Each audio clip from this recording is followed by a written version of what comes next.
میرے کریم فرماتے ہیں رب قیامت کے دن بندوں سے فرمائے گا کیا میں نے تیرے لیے کان اور آنکھیں نہیں بنائی تھی؟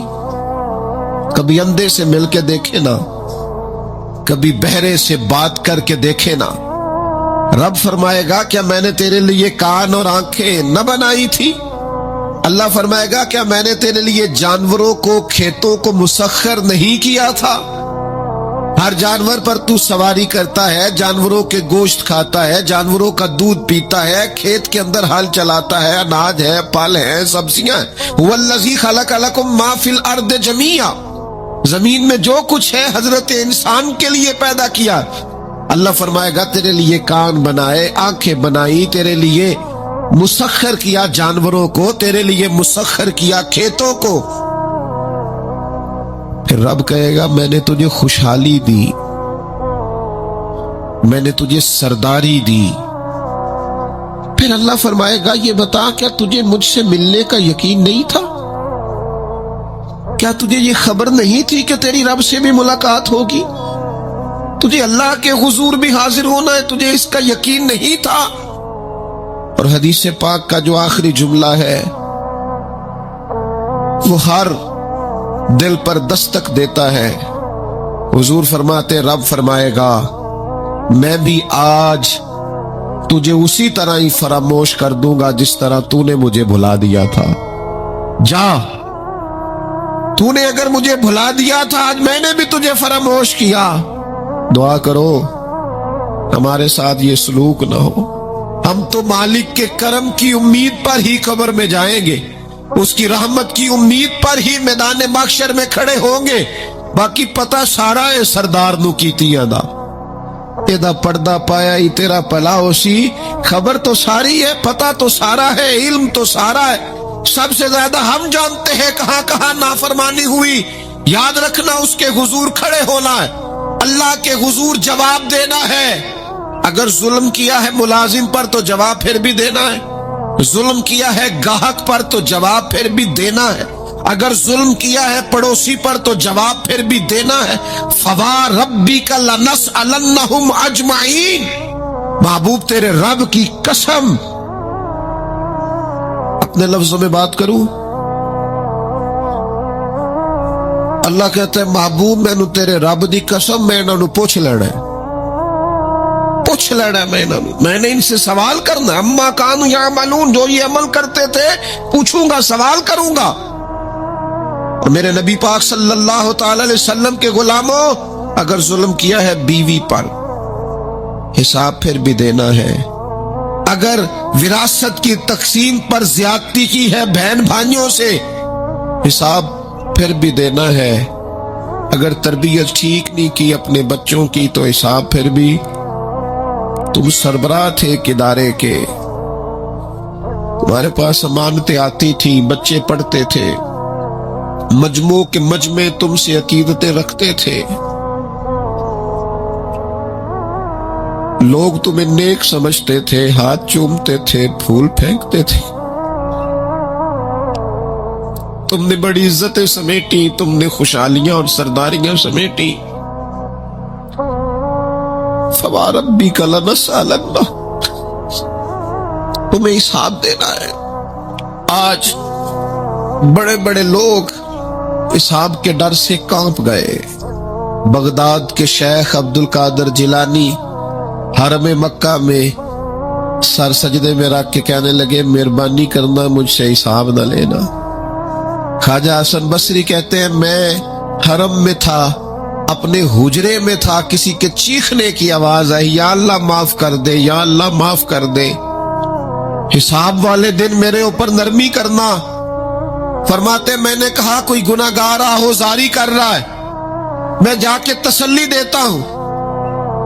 اور جب میں نے جا کے چہرہ دیکھا فرماتے کلیجہ پھٹ گیا، وجود کانپ گیا، اور میں اس دعا کرنے والے کے قدموں سے لگ گیا۔ لوگوں تمہیں پتہ ہے وہ کون تھا جو دہائی دے رہا تھا کہ مالک حساب نہ لینا؟ وہ حسین کا کربلا میں تنہا بچ جانے والے صاحبزادہ امام زین العابدین تھے، وہ شیر خدا کا پوتا، فاطمہ کا جگر پارا، تعلیم امت کے لیے حرم مکہ میں اللہ کے حضور آہوزاریاں کرتا ہے. مالک وَلِمَنْ خَافَ مَقَامَ رَبِّهِ جَنَّتَانِ. اللہ کہتا ہے جو میرے سامنے کھڑے ہونے سے ڈرے گا میں 2 جنتیں دوں گا. امام زین العابدین حرم مکہ میں کہتے ہیں مالک حساب نہ لینا، مہربانی کرنا، پردے رکھنا. زین العابدین آپ کا تو پلو پکڑ کے ساری امت جنت میں جائے گی. آپ کے تو قدموں سے لگ لگ کے ہمارے باپ ہمارے دادا جنت میں جائیں گے. آپ کی دادی سیدہ پاک کے آنچل میں چھپ کے تو ہماری بیٹیاں پناہ مانگیں گی، ہماری مائیں ان کے قدموں سے لگیں گی تو جنت کے راستے کھلیں گے. امت کو تعلیم دیتے ہیں ڈرو نہ، اپنی زندگی سنوارو نہ، اپنے شب و روز پر توجہ کرو، بدل نہ جائے یا رب. کچھ اپنی آخرت کا تصور نہ بنائے، کچھ اپنے رب سے معافی نہ مانگے. قیامت میں حساب دینا. وہ کہتا ہے تمہیں سامنے، اور نبی پاک علیہ السلام کی احادیث، آثار اور ساری چیزیں سامنے رکھ کے علماء نے ایک نتیجہ نکالا ہے. فرمایا قیامت کے دن سب سے پہلا حساب علماء کا ہوگا. انہوں نے عزتیں زیادہ سمیٹی ہے نا. یہاں ایک دفعہ ایک MP صاحب آئے ٹائم لینے کے لیے. میں نے معذرت کر لی، میں نے کہا میرے پاس وقت نہیں ہے. تو مجھے کہنے لگے لوگ تو ہمارے پیچھے بھی بڑے ہیں. میں نے کہا آپ کو لوگ ووٹ دیتے ہیں، ہم پر لوگ جان دیتے ہیں. اتنی اگر سعادتیں سمیٹی ہے تو پھر سنو نا، جنہوں نے یہ دعوے کیے ہیں کہ ہم دیندار ہیں. فرمایا پہلا حساب علماء کا ہوگا، دوسرا حساب مجاہدین کا ہوگا، تیسرا مالداروں کا ہوگا.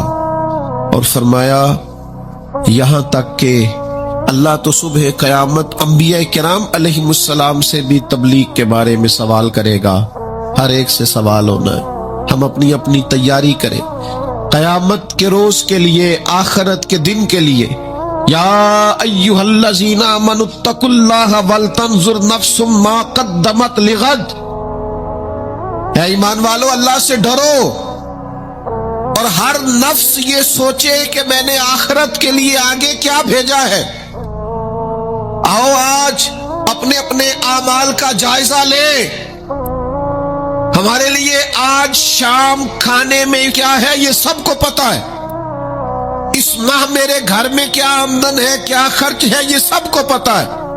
لیکن رب کہتا ہے وَلْتَنْظُرْ نَفْسٌ مَا قَدَّمَتْ لِغَدٍ.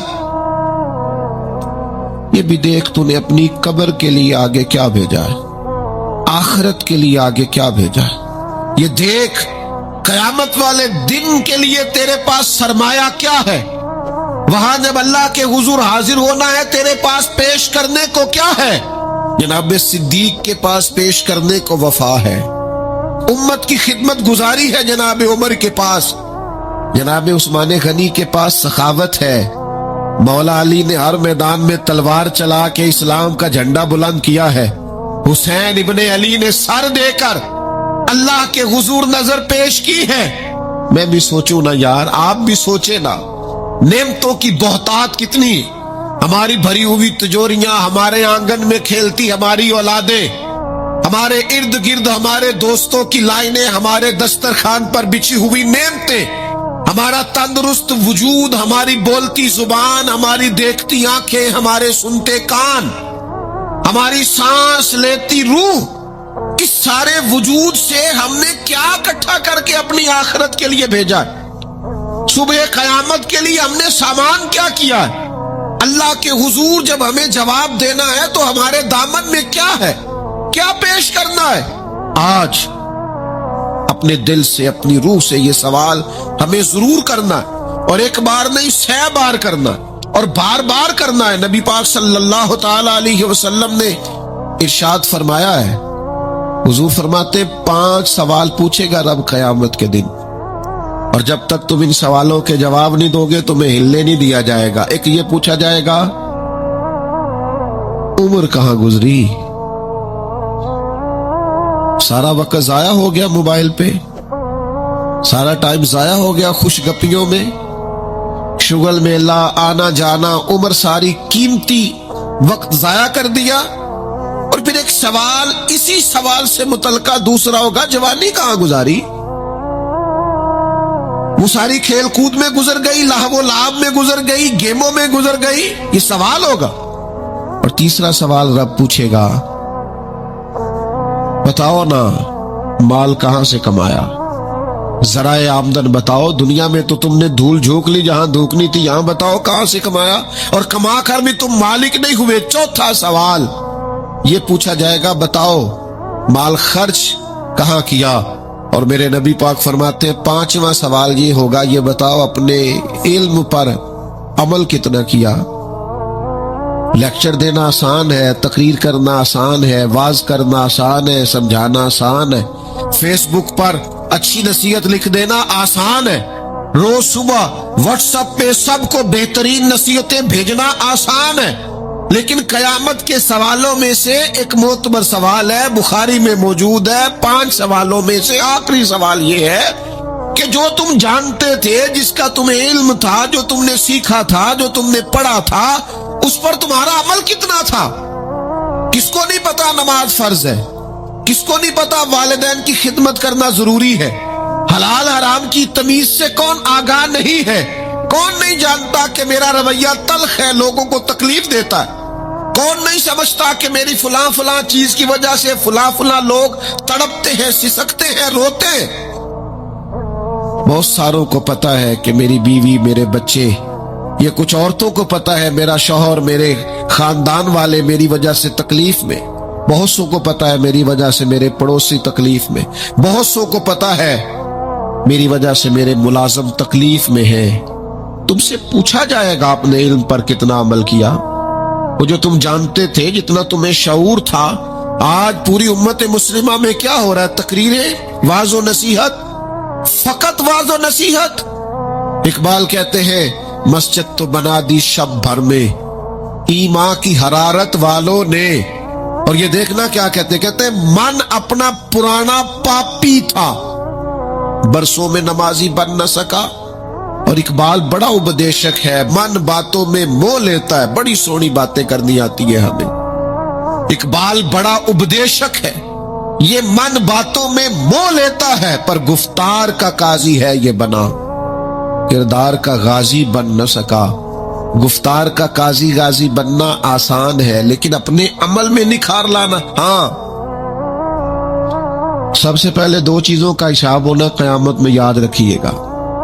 اعمال میں سب سے پہلے نماز کا حساب ہوگا. حضور نے فرمایا کافر اور مومن کے بیچ فرق ہی نماز کا. اور حقوق العباد میں سب سے پہلے قتل کا حساب ہوگا. یہ 2 حساب سب سے پہلے. اور کچھ لوگ ایسے بھی ہوں گے جن کا حساب آسان ہوگا.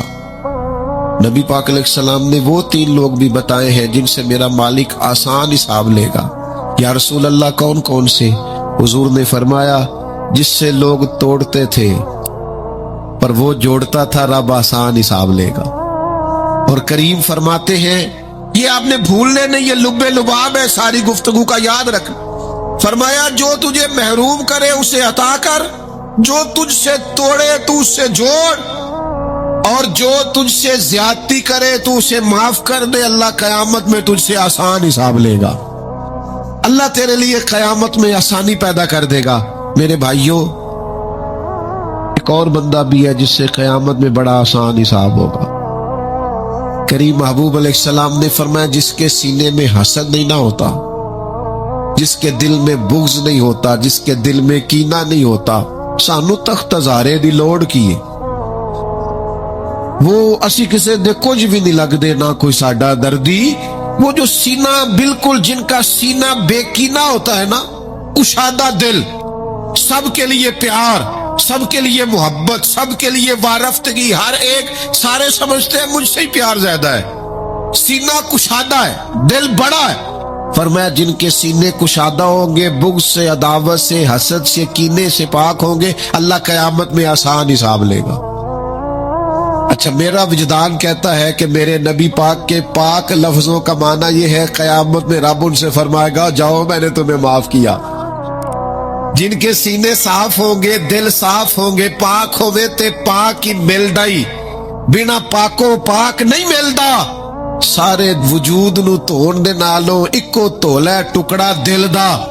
ਦਿਲ ਹੋ ਸਾਫ਼, ਦਿਲ ਹੋ ਕੁਸ਼ਾਦਾ, 14 ਤਬਕ ਦਿਲੇ ਦੇ ਅੰਦਰ ਅਸਾਂ ਤੰਬੂ ਵਾਂਗੂ ਤਾਣੇ ਹੂ।